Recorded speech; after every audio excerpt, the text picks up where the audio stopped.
press the bell icon on the YouTube app and never miss another update. जय हिंद दोस्तों, आज की video में हम पाकिस्तानी मीडिया का एक और दुखड़ा लेके आए हैं। चलिए बिना देर किए वीडियो शुरू करते हैं।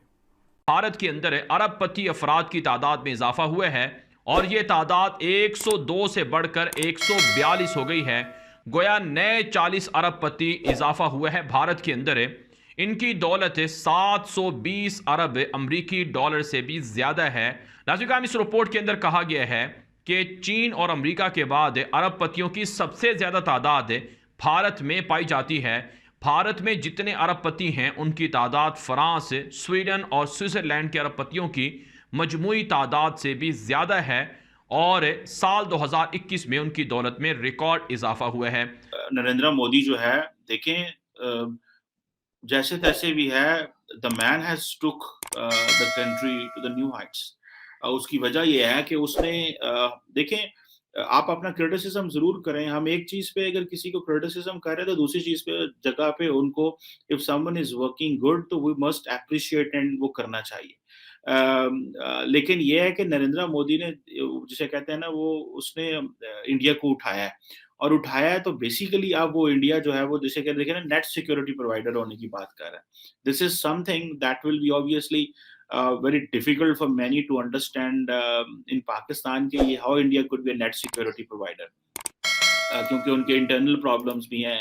लेकिन वो कह रहे हैं कि ठीक है, इंटरनल प्रॉब्लम्स तो चलते रहेंगे, लेकिन जो चीज़ सबसे इम्पोर्टेंट है वो ये है कि हमें we have to showcase our capabilities and we immediately have to get into it।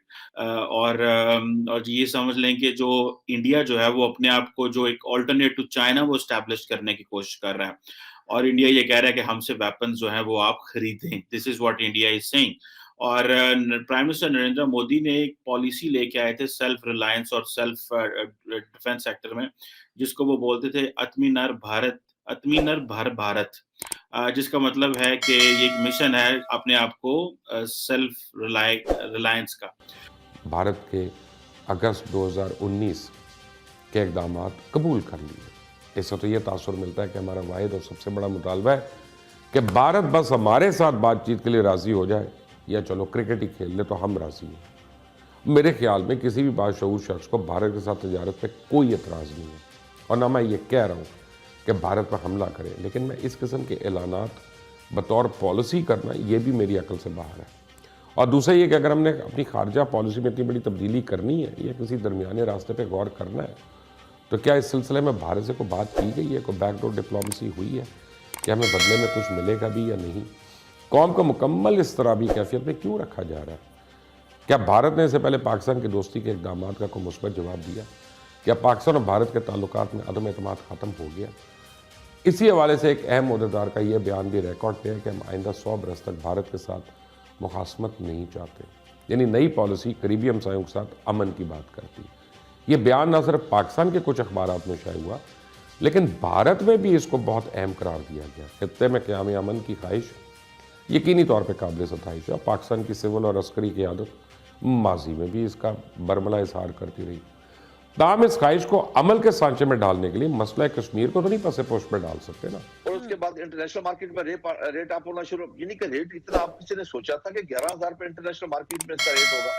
यानी कि ये तो सोचने वाली बात नहीं थी। लेकिन बहरहाल मैं एक चीज कहूंगा इस मौके के ऊपर, अपोजिशन से भी और हुकूमत से भी, दुनिया में नंबर 1 इशू फूड सिक्योरिटी है। खुदा के लिए जातियात से बाहर निकल के एक दूसरे के खिलाफ बातें करने की बजाय आए मिलकर पाकिस्तान के लिए सोचे, इस फूड सिक्योरिटी के लिए सोचे, क्योंकि अगले 10 साल फूड सिक्योरिटी के बड़े इंपॉर्टेंट है। ये नहीं कि सिर्फ पाकिस्तान के लिए, पूरी दुनिया के लिए बड़े अहम है। और हमें अल्लाह ताला ने तमाम नेमतों से नवाजा है, हमारे पास सब कुछ है। आज देखें ना, हम कितने बदकिस्मत लोग हैं कि आज हम गंदम इंपोर्ट कर रहे हैं, चीनी इंपोर्ट कर रहे हैं, दालें इंपोर्ट कर रहे हैं, कपास इंपोर्ट कर रहे हैं, हम कोई $4 बिलियन का एडिबल ऑयल इंपोर्ट कर रहे हैं। हालांकि जब पाकिस्तान बना था तो पंजाब के 17 अजला हमारे हिस्से में आए थे, 13 भारत के हिस्से में गए थे। आज वो 13 अजला 120 करोड़ की आबादी को फीड कर रहे हैं, हमारे 17 अजला हम हर चीज इंपोर्ट कर रहे हैं। वजह, पिछले 30-40 साल से हमने रिसर्च पे तवज्जो नहीं दी। बिल्कुल ही हम दुनिया जदीद रिसर्च की तरफ चली गई, जदीद टेक्नोलॉजी की तरफ चली गई, लेकिन हम सिर्फ बातें करते रहे, मीटिंगें करते रहे 30-40 साल, हमने कुछ भी नहीं किया। ہر کام کا حل تو ہے کہ اکاؤنٹ کھولیں جی جی اور دنیا سے بھیک مانگیں، کیونکہ بھیک منگا جو ہے استاد صلاح الدین منگترل، عمران الدین منگترل جو ہے وہ اس قوم پہ مسلط ہے، تو انہوں نے کہا کہ افغانیوں کے لیے بھی ہم مانگیں گے، ٹھیک ہے۔ تو انہوں نے اسٹیٹ بینک آف پاکستان نے کہا کہ دیکھیے پہلے ہمارے اوپر IMF کی FATF کی پابندیاں ہیں، ہم یہ اکاؤنٹ کس کیٹیگری میں کھولیں گے؟ آپ پہلے وزارت قانون، وزارت خارجہ اور وزارت خزانہ سے رائے لے لیں، یہ ہم کیسے کھول سکتے ہیں، کس طرح کھول سکتے ہیں، اور دنیا کے تمام ممالک میں اس کی رسائی بنانے کے لیے ان کے تمام سینٹرل بینک سے کوآرڈینیٹ کرنا پڑے گا۔ یہ ایک بہت بڑی گیگینٹک ٹاسک ہے، بہت بڑا کام ہے، تو اس لیے فی الحال جو ہے آپ اس پہ غور فرما لیں، ٹھیک ہے جی۔ اس سے خبر اٹھائی شہباز رانا نے، جی اس نے خبر اٹھائی کہ جناب اسٹیٹ بینک آف پاکستان نے فی الحال اکاؤنٹ کھولنے سے انکار کر دیا، ٹھیک ہو۔ اس کی خبر میں جو پہلے والی تفصیلات ہیں نا یہ نہیں تھی،